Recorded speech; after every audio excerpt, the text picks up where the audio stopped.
The Force is unleashed again, and somebody's cleaning out his attic. It's Friday, November 5th, and you'll hear about those stories and maybe a couple other things this week in Star Wars. This Week in Star Wars is your source for new and noteworthy developments from the galaxy far, far away.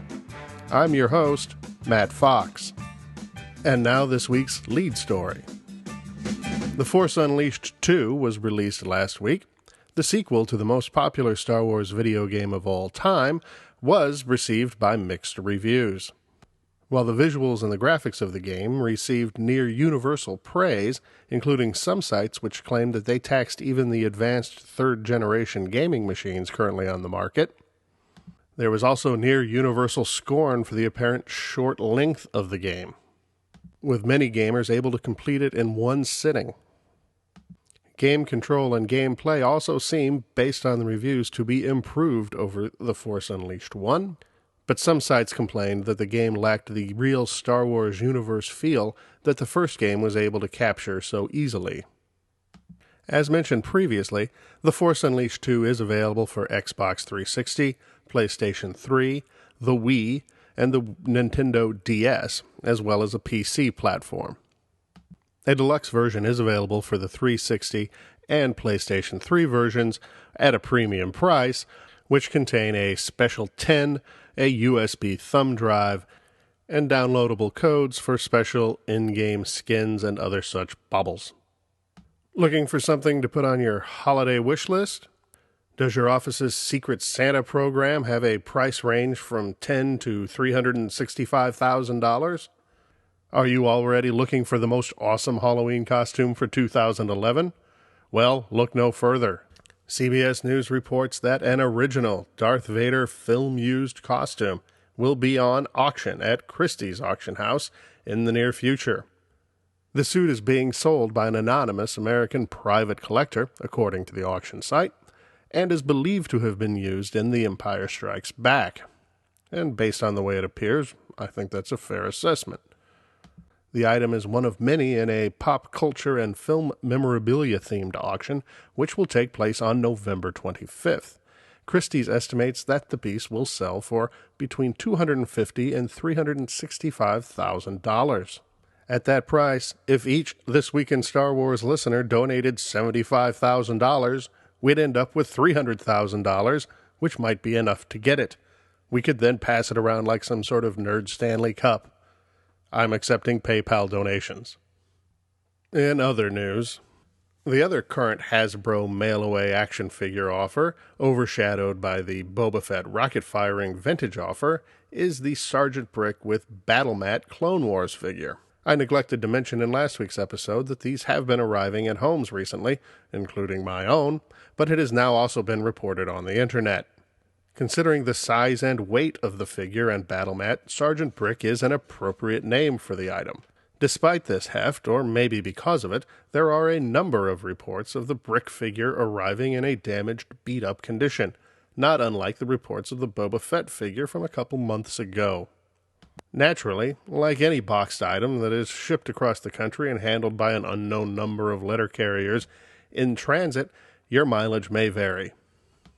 Yoda's HoloNet.com has a charity pin available for pin collectors and fans of charity items, featuring, not surprisingly, Yoda. With artwork by Star Wars artist Grant Gould and a card back by Jamie Snell, the pen is being offered for $10 plus $1.50 shipping, and proceeds will go to the Ratty Children's Hospital in San Diego. Pictures of the pen, details on the charity, and options to order are available on the YodasHoloNet.com website. While reports of the $50 ad at Kmart's across the country are being reported still, albeit sparingly, there are new reports of the gigantic vehicle being spotted on sale for $79 at Walmart. There is also apparently a Target toy catalog out in the wild, which contains a coupon for $20 off the behemoth. Toys R Us is currently flogging a Christmas catalog with prices valid through Black Friday, which includes a number of Star Wars sale items, including the Boba Fett Slave 1 Battle Pack for a surprisingly affordable price of $79, which, depending upon your Toys R Us, is as much as $30 off the original price. Hasbro themselves quietly made news this week in one of their fan site Q&A sessions. In response to a question submitted by Republic Forces Radio, Hasbro let it slip that characters from the animated Clone Wars television line would, sometime next year, find themselves mixed in on vintage card backs in the vintage line. These will be realistic renderings of the otherwise animated characters, which will be a first for this series. Astute listeners will recall that in 2004, Hasbro did make lifelike realistic figures of the characters from the original Tartakovsky Clone Wars cartoon. However, up until this point, Hasbro had always denied that they would be doing so for this line of Clone Wars figures. While Hasbro maintains that there will be only a few figures available, we can rest assured that if they are successful, it will be the first of many. So what's the perfect accompaniment for that Darth Vader costume we're going to win? Well, it's a Darth Vader Macquarie solid bronze bust, priced at $1,500 and weighing in at 8 to 10 pounds. Manufactured by Gentle Giant, this pricey piece of precious metal is the perfect conversation starter, as your guests will no doubt say, "Who's that? It looks sort of like Darth Vader." But it's not. They only made 100, and it's already available, so get to StarWarsShop.com right now and place that order. E-publishing news this week. The 5th downloadable story in the Lost Tribe of the Sith is available. Entitled Purgatory, the story written by John Jackson Miller is available as a PDF download on StarWars.com, as well as an ebook format from Barnes & Noble, the Sony ebook store, and Amazon.com. The Lost Tribe of the Sith series of e-novellas tells the backstory of the Sith castaways we are meeting in the Fate of the Jedi series. Visit your local comic book shop this week to pick up Dark Horse's release, Old Republic number 5. If you can hold off till next Wednesday, you'll also be able to pick up Knight Errant number 2. Mobile game designer THQ is at it again with Star Wars Arcade Falcon Gunner, the first augmented reality Star Wars title, which will be available later this month. The video game takes your actual real-world surroundings, puts them on your device's screen, and then superimposes on top of that TIE fighters and a simulation of the Millennium Falcon's gunner stations, and allows you to shoot down TIE fighters over wherever it is you are. Details of the game are available on Gizmodo. No price has yet been announced, but it will be compatible with the iPhone 4, the iPhone 3GS, and the most recent model of the iPod Touch. No word on Droid compatibility. The last item in this slow news week. Tomorrow, November 6th, is the first Saturday of the month, so if you live or will be traveling east of the Appalachians, anywhere between Philly and Richmond, then you have literally no excuse not to be at the DC Star Wars Collectors Club monthly meeting taking place at the Odenton, Maryland Public Library. Details, times, and directions are available on dcswcc.org.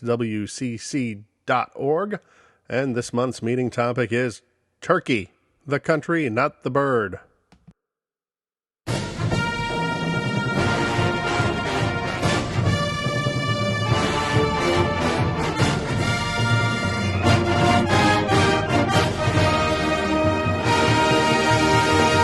I was going to review The Force Unleashed 2 this week, but I've been too busy to even open the package.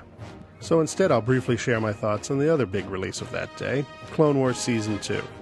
Now, the whole Clone Wars project seems to be a strange subset of the Star Wars universe.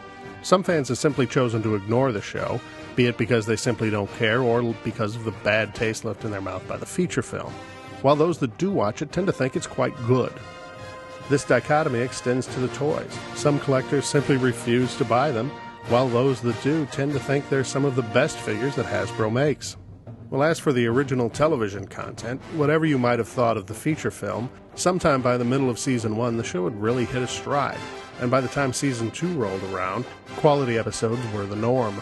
The series of episodes showing the re-invasion of Geonosis were in some ways as good as Episode 2. The zombie episodes were fun. And while I found the Mandalorian episodes to be disappointing, the Bounty Hunter Climax episodes were quite good. And Cad Bane's a great villain, I think. In short, Season 2 validated the Clone Wars. And I think any Star Wars fan would find something worthwhile in watching this season.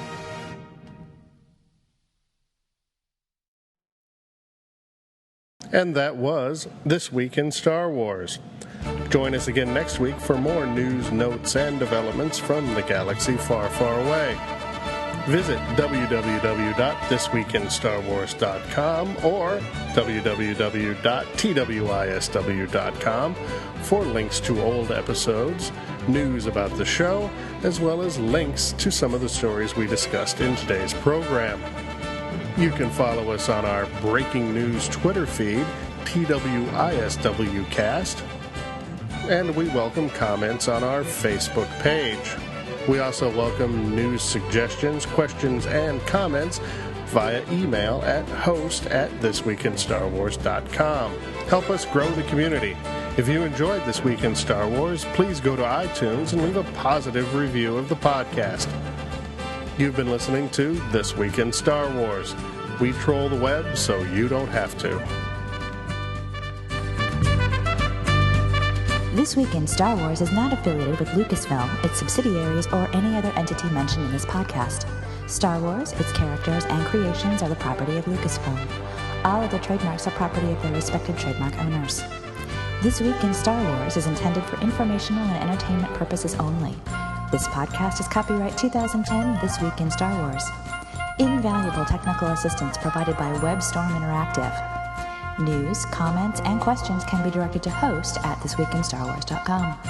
More information, links to stories presented, past episodes, and additional contact information are available at www.thisweekinstarwars.com.